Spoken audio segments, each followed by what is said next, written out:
శ్రీకృష్ణ పరబ్రహ్మణే నమః. మనం శివానంద లహరిలోని ఈరోజు 2వ శ్లోకం చెప్పుకుందాం. గళంతి శంభో త్వచ్చరిత సరిత కిల్విషరజో దళంతి ధీకుల్యా సరణిషు పతంతి విజయతాం దిశంతి సంసార భ్రమణ పరితాపోపశమనం వసంతి మచ్చేతో హృదభువి శివానందలహరి. గళంతి శంభో త్వచ్చరిత సరిత కిల్బిషరజో దళంతి ధీకుల్యా సరణిషు పతంతి విజయతాం దిశంతి సంసార భ్రమణ పరితాపోపశమనం వసంతి మచ్చేతో హృదభువి శివానందలహరి. గళంతి శంభో త్వచ్చరిత సరిత కిల్బిషరజో దళంతి ధీకుల్యా సరణిషు పతంతి విజయతాం దిశంతి సంసార భ్రమణ పరితాపోపశమనం వసంతి మచ్చేతో హృదభువి శివానందలహరి. అర్థం చెప్పుకుందాం. హే శంభో, సుఖమునకు కారణమైన వాడా, త్వత్ నీ యొక్క చరిత అంటే చరిత్రమనియడు సరిత నది నుండి గళంతి అంటే స్రవించు అంటే పారుచున్నది, కిల్బిష పాపములనియడు రజ అంటే ధూళిని, దళంతి ఖండించు అంటే అణచివేయుచున్నది, ధీ అంటే బుద్ధులనియడు, కుల్యా అంటే పిల్ల కాలువల యొక్క సరణిషు త్రోవలయందు పతంతి ప్రసరించుచున్నదనియు, సంసార భ్రమణ అంటే జనన మరణ రూపమైన సంసార చక్రమందు తిరుగుటచే కలిగిన పరితాప అత్యంత సంతాపముల యొక్క ఉపశమనం అంటే ఉపశాంతిని దిశంతి ఇచ్చుచున్నది.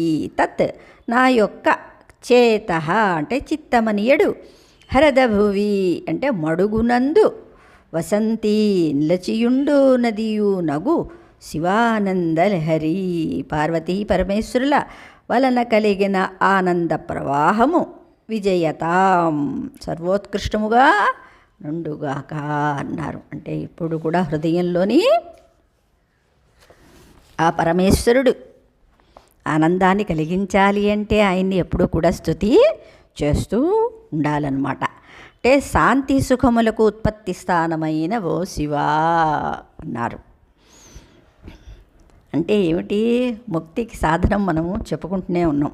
ఎవరు అంటే పరమేశ్వరుడు. ఇక్కడ పరమేశ్వరుడు అంటే మనలో ఉన్న ఈశ్వర సర్వభూతానాం హృదయసర్జన తిష్టతి అన్నారు కదా. మన హృదయంలో ఉన్న ఈశ్వరుణ్ణి ఆరాధిస్తే ఆయన మనకి శాంతిని కలిగిస్తారు. ఏమిటి ఆ శాంతి అంటే మళ్ళీ మళ్ళీ జన్మ లేకపోవటమే శాంతి కదా.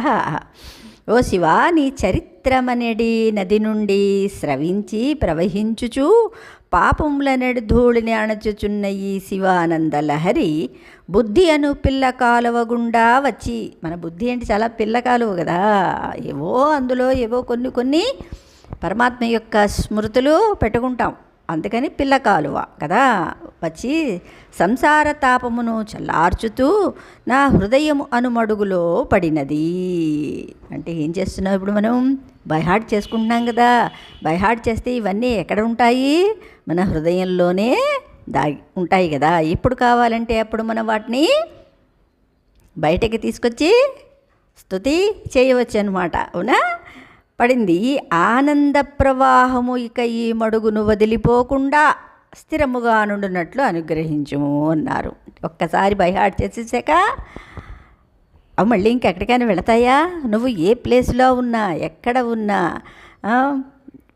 1000 మందిలో ఉన్న ప్రపంచం అంతట్లోని నువ్వు ఏకంగా ఉన్నా, నువ్వు ఒంటరిగా ఉన్నా నీ ఆనందాన్ని నువ్వు పొందగలవు కదా. అదే ఈ స్తుతుల యొక్క సారాంశం అన్నమాట. ఎందుకు పెద్దలు మనకి చిన్నప్పటి నుంచే మంచి మంచి శ్లోకాల్ని కంఠస్థం చేయమంటారు. ఎప్పటికైనా అవి మనం చిన్నప్పుడెప్పుడో చెప్పిన శ్లోకాన్ని కూడా మనం ఎప్పుడూ కూడా మరచిపోలేము కదా. అదే ఆనందం అనే తరంగం అన్నమాట.